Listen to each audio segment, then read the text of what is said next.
propane tanks, so that way you can use your hot water tank, so you can have some hot water, and your heater, and this runs the refrigerator also. The refrigerator runs off electric or gas. So anyways, you're going to twist these two little deals a little bit, you're going to push them forward, you're going to open this up. You got two valves here. It says open and close. When you open these, you have to open them really slow.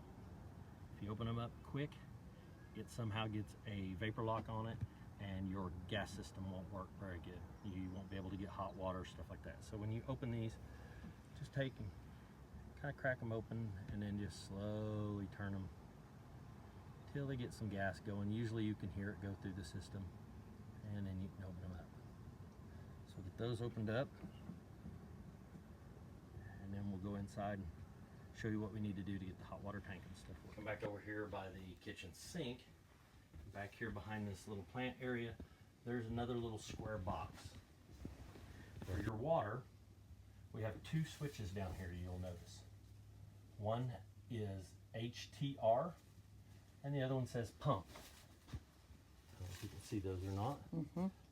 So, if you are using the tank, the fresh tank, if we filled up a tank, to get the water from that to flow out of your faucets and stuff, you would push this pump.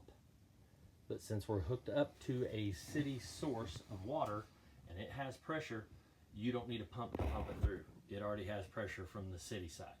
So you don't have to do the pump on that. That's only if you fill your fresh tank outside. Then it will pump water through. You don't want to have that turned on and no water in there. It'll burn that pump up. So you really won't need that if you have city water hookup. The other one is your water heater. So when you've got your water on and you've got your gas turned on, you're going to turn this on. You're going to see a little red light light up, and you're going to wait for a little bit. It takes just a little bit, and sometimes if it's quiet, if it's not running or it's not noisier outside, you can hear it a lot of times, and you'll hear it. It'll kind of tick a little bit. It'll light up, or you can go outside and you can listen for it. And if you'll notice, our little red light has went out now already. So with that little red light out, that means it's already lit, it's good to go. If it stays on, you've got some sort of a problem. What you might have to do is shut that switch off and purge the line. What I like to do is I come over here, flip up our little plastic shield, I turn on this burner here. I don't try to start it. I could by doing that, and it'll burn the gas through. It'll take out any of the air that you have in that gas system and kind of get rid of it. So I let that kind of burn just a little bit to kind of flush the system of any air or anything like that. Once you do that again, come back over, flip your switch again, and check and see. The light comes on. It should stay on for a little while. Once it lights, it will turn off. So if it turns off, that's a good sign. If you see it come back on, it's probably because it lit and it's burning again. So it'll come on, off and on periodically, but you'll see it just went back off again and I heard it click. So we're good to go. It's heating up our water. Takes a little bit. There's only 6 gallons of water. So quick showers, but it works pretty well. The wife and I both used it, and usually we don't have any trouble. We have a nozzle in there. We'll show you that you can start the water, stop the water, and kind of conserve water as you're going. Okay. Next two systems we're going to show you is our central heat and air. I'll call it central heat and air.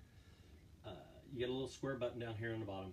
Says on off, and you'll push it once and you'll see it says fan. The little green light comes on fan. Push it again, we'll go to cool. Push it again and it will come to your heat.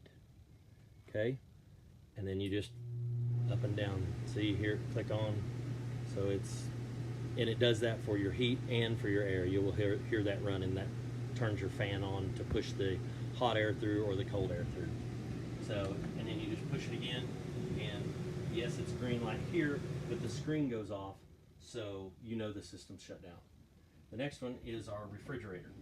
Okay, you got your power button here.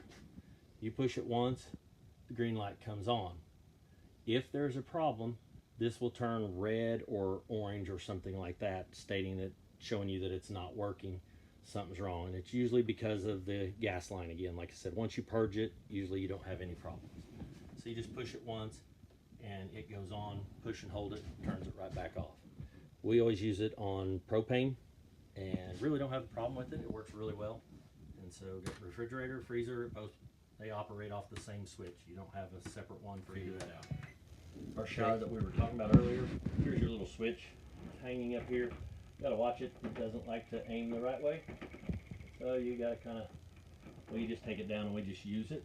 But your start and stop here to shut the water off so you can soap up stuff, turn it back on, and get where it's off. So